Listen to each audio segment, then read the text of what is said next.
जगन्नाथ मंदिर भारत के मुख्य धार्मिक स्थलों में से एक है। ओडिशा के पुरी में स्थित यहाँ जगन्नाथ जी को भगवान विष्णु के अवतार के रूप में ही पूजा जाता है। रथ यात्रा के लिए ओडिशा का जगन्नाथ धाम पुरी विश्व प्रसिद्ध है। जगन्नाथ जी महाप्रभु की विश्व प्रसिद्ध रथ यात्रा के लिए रथ निर्माण का काम लगातार जारी है। आगामी 7 जुलाई को रथ यात्रा है। हर साल पुरी शहर में रथ यात्रा का आयोजन किया जाता है। जगन्नाथ यात्रा का हिस्सा बनने के लिए दूर दूर से लोग यहाँ पहुँचते हैं। इस रथ यात्रा में भगवान के दर्शन करने के लिए भव्य जन सैलाब उमड़ता है, जिसका नजारा भव्य होता है। इस पर्व में मुख्य रूप से 3 देवताओं यानी भगवान जगन्नाथ, उनके बड़े भाई बलभद्र और उनकी बहन सुभद्रा की पूजा की जाती है और यात्रा निकाली जाती है। इस बार जगन्नाथ रथ यात्रा की शुरुआत 7 जुलाई 2024 से हो रही है। प्रतिवर्ष जगन्नाथ रथ यात्रा निकालने के पीछे ये मान्यता चली आ रही है कि कुछ दिनों के लिए भगवान जगन्नाथ, बहन सुभद्रा और बड़े भाई बलभद्र बीमार पड़ जाते हैं, जिस कारण वह 15 दिनों तक शयन कक्ष में विश्राम करते हैं। इसके बाद आषाढ़ मास के शुक्ल पक्ष की द्वितीया तिथि के दिन वह स्वस्थ होकर अपने विश्राम कक्ष से बाहर आते हैं, जिसकी खुशी में रथ यात्रा का आयोजन किया जाता है। बलभद्र, जगन्नाथ और देवी सुभद्रा के लिए 3 अलग अलग रथों का निर्माण किया जाता है। इस रथ यात्रा में सबसे आगे बलराम जी का रथ चलता है, बीच में बहन सुभद्रा और सबसे पीछे भगवान जगन्नाथ जी का रथ चलता है। इन रथों को बनाने की शुरुआत अक्षय तृतीया से होती है। रथों के निर्माण के लिए दारू नामक नीम की लकड़ियां से किया जाता है, जिन्हें बेहद पवित्र माना गया है। रथ की लकड़ी का चयन बसंत पंचमी के दिन किया जाता है। इस रथ को बनाने में किसी भी प्रकार के कील या कांटों का उपयोग नहीं किया जाता है। ऐसा रथ की पवित्रता को बनाए रखने के लिए किया जाता है, क्योंकि शास्त्रों में वर्णित है कि किसी भी आध्यात्मिक कार्य के लिए कील या कांटे का इस्तेमाल नहीं करना है। यहाँ तक कि रथ में किसी धातु का भी इस्तेमाल नहीं किया जाता। इसके साथ ही रथों की ऊंचाई का भी विशेष रूप से ध्यान रखा जाता है। हर साल बनने वाले ये रथ एक समान ऊंचाई के ही बनाए जाते हैं। इसमें भगवान जगन्नाथ के रथ की 45.6 फीट होती है, बलराम जी का रथ 45 फीट ऊंचा होता है और देवी सुभद्रा का रथ 44.6 फीट ऊंचा बनाया जाता है। बलराम जी के रथ का नाम तालध्वज है, जो लाल और हरे रंग का होता है। वहीं सुभद्रा जी के रथ को दर्पदलन अथवा पद्म रथ के नाम से जाना जाता है। इस रथ की पहचान काला या नीले रंग होता है, साथ ही इसमें लाल रंग भी होता है। वहीं भगवान जगन्नाथ के रथ को नंदी घोष अथवा गरुड़ध्वज कहा जाता है। इनके रथ का रंग लाल और पीला होता है। जब तीनों रथ तैयार हो जाते हैं, तब छर पहनरा नामक अनुष्ठान संपन्न किया जाता है। इसके तहत पुरी के गजपति राजा पालकी में यहाँ आते हैं और इन तीनों रथों की विधिवत पूजा करते हैं और सोने की झाड़ू से रथ मंडप और रास्ते को साफ करते हैं।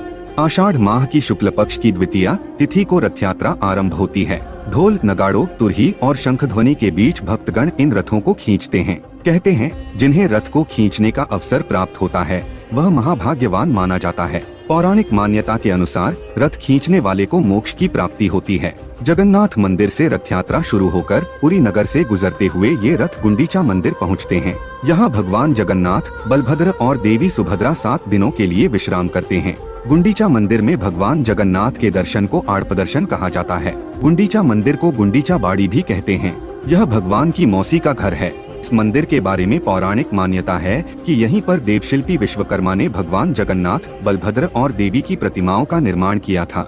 आषाढ़ माह के 10वें दिन सभी रथ पुनः मुख्य मंदिर की ओर प्रस्थान करते हैं। रथों की वापसी की इस यात्रा की रस्म को बहुड़ा यात्रा कहते हैं। उड़िया में बाहुड़ा शब्द का अर्थ वापसी होता है। रथ यात्रा के 9 दिन के बाद पुरी में भगवान जगन्नाथ, बलभद्र और सुभद्रा जी के बाहुड़ा यात्रा शुरू होता है। अपनी मौसी के घर में 9 दिन बिताने के बाद भगवान जगन्नाथ, भगवान बलभद्र और देवी सुभद्रा अपने भव्य रथों में पुरी मंदिर में अपने निवास स्थान पर लौट आएंगे। श्री मंदिर प्रशासन यात्रा कार्यक्रम जारी करते हैं, जिसके अनुसार बाहुड़ा पहाड़ी सुबह शुरू होता है। उसके बाद छेरा पन्हारा होगा, उसके बाद बाहुड़ा यात्रा होगी। वापसी यात्रा के दौरान तीनों रथ थोड़ी देर के लिए मौसी मां मंदिर में रुकते हैं। यह मंदिर भगवान जगन्नाथ की मौसी को समर्पित है।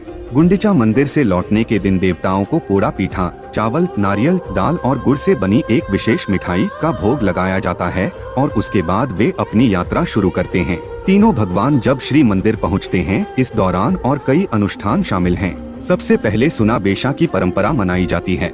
इस रिवाज के तहत तीनों भगवान की मूर्तियों को सोने के आभूषण और अन्य अलंकार पहनाए जाते हैं। धार्मिक मान्यता के अनुसार यात्रा से वापसी के बाद भक्तों को दर्शन देने से पहले तीनों भगवान अपना श्रृंगार पूरा करते हैं। इसके बाद मंदिर में वापसी से एक दिन पहले भगवान बलभद्र, देवी सुभद्रा और भगवान जगन्नाथ को उनके रथों पर मीठा पानी चढ़ाने की रस्म अधरपाना आयोजित किया जाता है।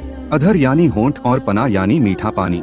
अधरपना का साहित्यिक अर्थ है देवताओं को एक बर्तन में मीठा पानी चढ़ाना जो उनके होठों को छूता हो। मीठे पानी से भरे 3 मिट्टी के बर्तन रथों पर भाई बहन के देवताओं को चढ़ाया जाता है। देवताओं के होठों से स्पर्श होते ही मिट्टी के बर्तन टूट जाता है और इसके साथ ही ये अधरपना अनुष्ठान खत्म होता है।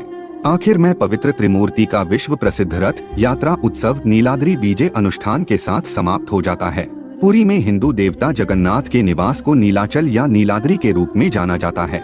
नीलाद्री बीजे वार्षिक रथ यात्रा उत्सव के अंत और भगवान जगन्नाथ की गर्भगृह में वापसी को चिन्हित करता है, या फिर आप भगवान जगन्नाथ और उनकी प्यारी पत्नी मां महालक्ष्मी के बीच एक प्यारी सी कहानी बता सकते हैं। वास्तव में रथ यात्रा एक सामुदायिक आनुष्ठानिक पर्व है।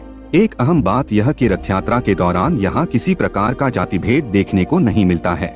समुद्र किनारे बसे पुरी नगर में होने वाली जगन्नाथ रथ यात्रा उत्सव के समय आस्था और विश्वास का जो भव्य वैभव और विराट प्रदर्शन देखने को मिलता है, वह दुनिया में और कहीं दुर्लभ है।